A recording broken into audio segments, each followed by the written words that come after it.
Bueno, seguimos con la tercera parte del temita de la cinemática. Vamos a rescatar algunas cosas importantes de los vídeos anteriores. Habíamos hablado de que eh, para definir la posición de un punto, que puede ser un cuerpo, una partícula, contamos con un vector que lo llamamos vector position, que es esto en realidad, y que eventualmente podría ser así si fuera en dos dimensiones e incluso podría ser así si fuera un movimiento monodimensional. Pero en el espacio geométrico clásico, las dimensiones espaciales son tres. Y hay una dimensión extraespacial que es el tiempo, que lo tomamos como una especie de parámetro o variable independiente. La X, la Y, la Z y la T pueden ser cualquier número real, toman valores reales, por lo menos así es en la mecánica clásica. Bueno, y para poder definir esto necesitamos tener un sistema de coordenadas. El sistema de coordenadas tiene un origen y tiene dos ejes, o tres ejes, perdón, mutuamente perpendiculares, y el origen se puede ubicar en el lugar que uno quiera. Y esa versatilidad es muy importante a la hora de formular o de reformular todo esto según la teoría relativista. Bueno, el conjunto de, imaginemos una partícula que se esté moviendo y al moverse genera una curva, que esa curva la llamamos trayectoria, que es el conjunto de todos los puntos ocupados por el cuerpo, y si tomamos el vector posición en un momento, o sea en un tiempo t, digamos, y esperamos hasta que el tiempo pase y llega a un valor t', obviamente vamos a tener un cambio del vector posición a r'. Entonces definimos nosotros un vector que es el desplazamiento, que es r' menos r, que sería esto. Es el vector delta r. No es el espacio que recorre el cuerpo, el espacio que recorre el cuerpo es este otro arco, digamos, que sería el delta S, obviamente, que se llama espacio recorrido. Esto se llama desplazamiento, el delta de R. Obviamente, si hacemos una variación que sea infinitesimal, entonces tendremos un diferencial de R, que sería un vectorcito muy pequeño ahí, montado sobre la misma trayectoria, y se recorrería una cantidad de espacio que sería el delta de S. Que serían iguales en relación al módulo. O sea, podemos decir tranquilamente de que esto es igual a esto. En cambio, en variaciones estas son variaciones infinitesimales. Si tomamos variaciones finitas, obviamente el delta de S va a ser mayor o igual que el módulo del delta de R. Esto seguro que es mayor que esto. Y el delta de R es mayor o igual que 0. ¿Cuándo vale el igual? El igual vale cuando es un movimiento rectilíneo. Imagínense si en vez de ser una curva hiciera una recta, el módulo del delta R coincidiría con el espacio recorrido. Ese sería el igual S. Y este igual se da cuando es un ciclo, es decir, cuando un cuerpo hace un movimiento que lo lleva a su punto de partida, entonces el delta de R valdría 0 en módulo. Y el delta S sería la longitud de todo el arco recorrido, digamos, el ciclo ese, digamos. Bueno, obviamente si el diferencial de R es un vectorcito que está montado sobre la curva de la trayectoria, podemos decir que el diferencial de R es, como ya dijimos, tangencial a la misma, a la trayectoria en cada punto. Y si armamos o imaginamos una sucesión, un trencito, un ensamble de diferenciales de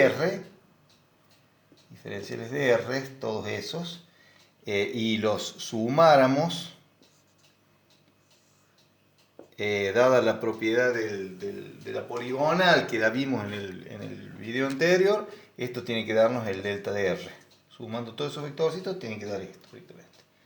Va a ir desde el origen del primero de esos vectorcitos hasta el extremo del último que va a estar ahí. Y si sumamos, recuerden que esto es un símbolo que se llama integral, pero para decirlo en criollo, no es otra cosa que una suma, digamos. Pero una suma de cosas infinitesimales, infinitamente pequeñas. Una simbología matemática que lo único que tienen que entender es eso por ahora. Si nosotros sumáramos así, y ahí yo les pido que recuerden que si a un vector le sacamos la flecha, ya nos estamos refiriendo al módulo. Y el módulo, imagínense sumar todos esos módulos, los módulos son escalares, sumando todas las longitudes, las pequeñas longitudes que tienen esos vectorcitos, tiene que dar la longitud del arco, que lo hemos llamado delta de S. Y ahí lo único que podemos decir es que no es lo mismo sumar vectores que sumar escalares. Por eso es que da distinto estas dos sumas, porque el procedimiento para hacer esta suma es totalmente distinto al procedimiento para realizar esta otra suma. Bueno,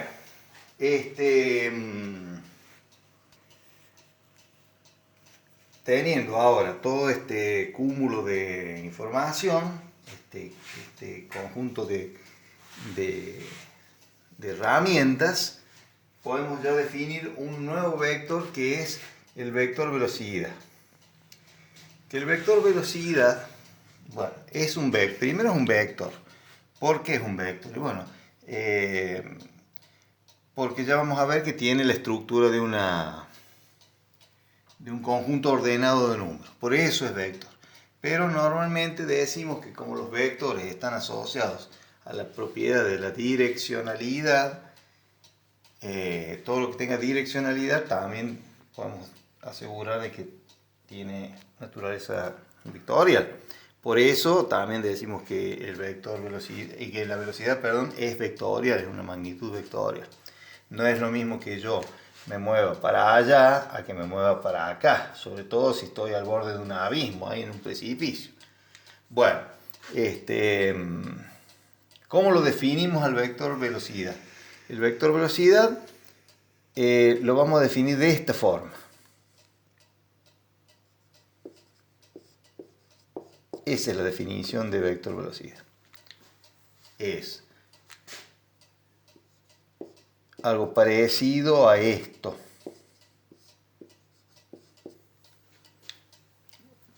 Vamos a diferenciar, vamos a hablar un poquito de esto. ¿Qué es esto? Bueno, esto es el desplazamiento que ha tenido el móvil en el delta t, en el lapso de tiempo transcurrido, dividido ese lapso de tiempo. Obviamente la velocidad va a tener una unidad que va a ser la unidad de espacio, que en el MKS es metro, sobre la unidad de tiempo, que en el MKS es el segundo. Bueno, eso por un lado. Voy despacio porque tiene varios aspectos a considerar esta fórmula doble. ¿Cómo? ¿Es lo mismo esto que esto? Bueno, no es lo mismo esto que esto. Entendamos primero este concepto y después vamos a entender mejor este otro. O sea, esta velocidad nos da la razón de cambio de la posición en la medida que pasa el tiempo. ¿Cuántos metros se desplazó dividido el tiempo en que tardó en desplazarse? Esa cantidad de metros, digamos, por decirlo en criollo. El desplazamiento dividido el tiempo, llevado en ese mismo desplazamiento. El tiempo empleado, digamos, en ese mismo desplazamiento. Qué sé yo, ese delta t en ese ejemplo sería t' menos t. Y delta de r sería r' menos r. Esto es una resta de vector y me va a dar un resultado, 3 números, así. Tanto, tanto y tanto. Y esto va a ser un solo número. Tac. ¿tá? Tantos segundos, y cada uno de esos números va a estar en metros. Cuando yo hago la división, en realidad esa división se refiere a hacer esto. 1 sobre delta t, que es un escalar, por el delta de r. Entonces voy a obtener que ese delta t, ese 1 sobre delta t, que es 1 sobre este número, se va a distribuir en estos tres números, en estas tres componentes del delta r, y van a quedar, como resultado de esa distribución, digamos, tres números. Y está bien, porque es lo que es un vector, un conjunto ordenado de números. Ya habíamos quedado antes que esos tres números van a ser el resultado de la distribución de 1 sobre delta t en cada uno de los componentes de este delta de r. Y si nos fijamos bien y nos atenemos a lo que realmente es esta resta, acá vamos a tener el delta de x, acá vamos a tener el delta y, y acá el delta z. Y por lo tanto acá voy a tener delta de x sobre delta t cuando haga la distribución. Acá voy a tener delta de y sobre delta t, y acá voy a tener delta de z sobre delta t. Eso por un lado. Pero por otro lado, cuando vimos el tema de los vectores, habíamos visto que un vector obviamente tiene que tener tres componentes, que esas tres componentes reciben el mismo nombre que esta magnitud, o sea v, pero la primera relacionada con la x, la segunda con la y y la tercera con la z. De comparar estas dos formulaciones y usando el principio de identidad entre vectores, nos damos cuenta que v sub x es esto. Que v sub y es esto, y que v sub z es esto. Bueno, ahí están las tres componentes del vector velocidad. Las tres componentes del vector velocidad.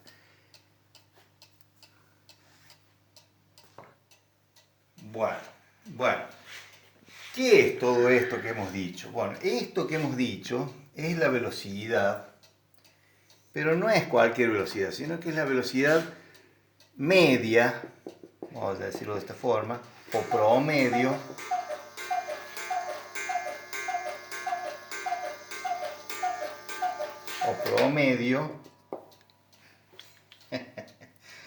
en un cierto lapso de tiempo. Esto era la 1:25 y ahí es la 1:27, ya que hablamos de relojes.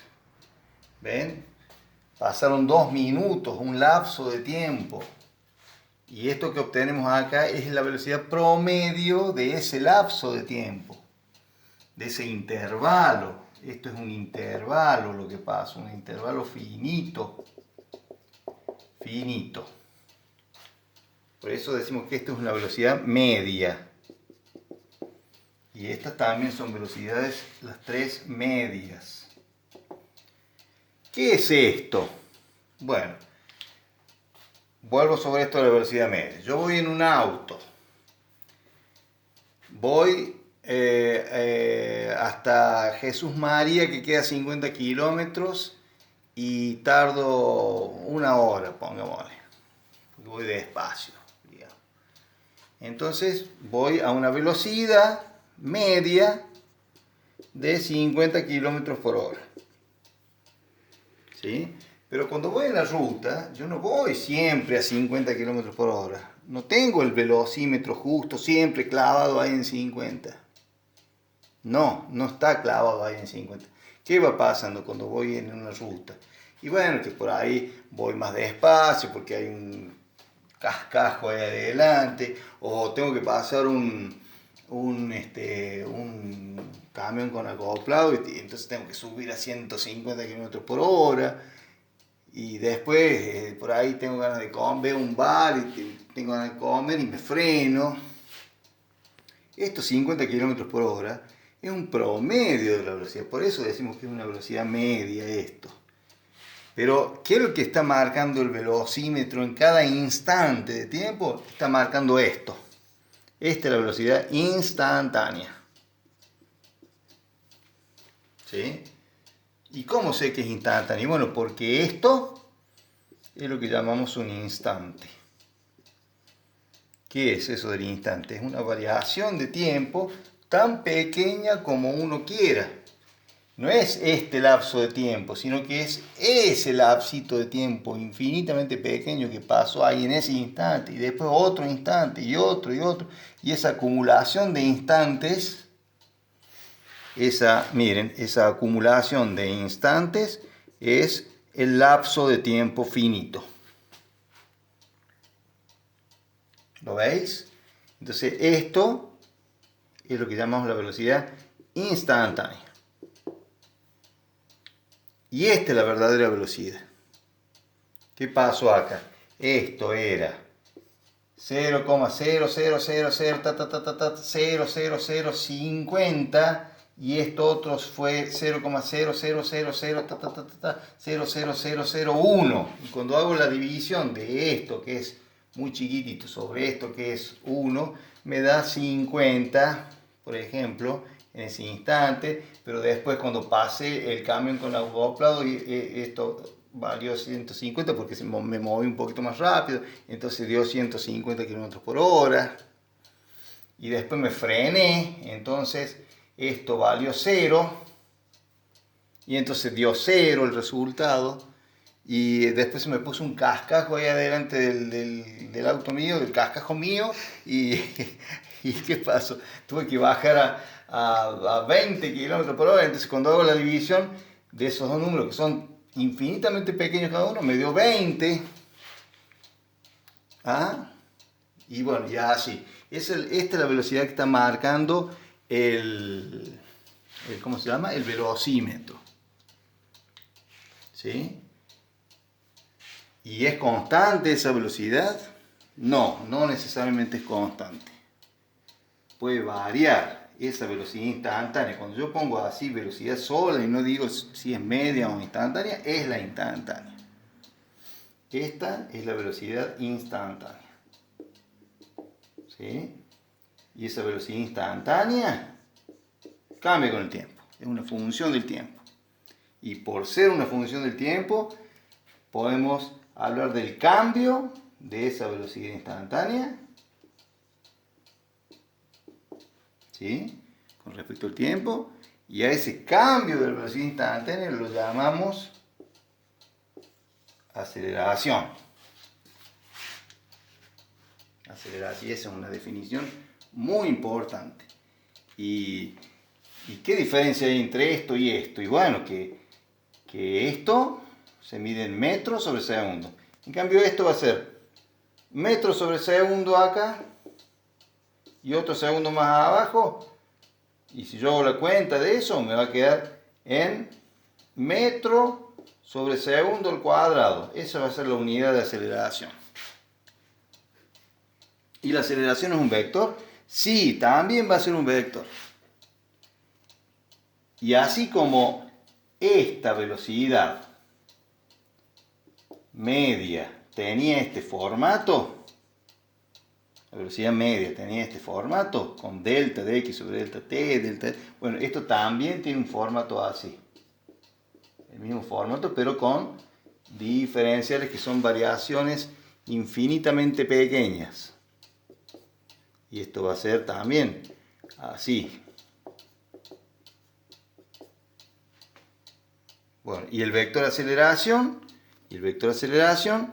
también va a tener un formato así. De la misma forma se puede plantearlo y también podemos decir que es esto. Es el vector aceleración. Bueno, y ahora les voy a dar en un próximo video las características de los vectores velocidad, aceleración, y ahí es donde vamos a meternos con lo que les puedo llegar a tomar. Todo esto obviamente es bastante elevado, pero la teoría que quiero que la vean para que la entiendan, entendamos de qué estamos hablando cuando hablamos de velocidad y de aceleración. Bueno, me despido por el momento.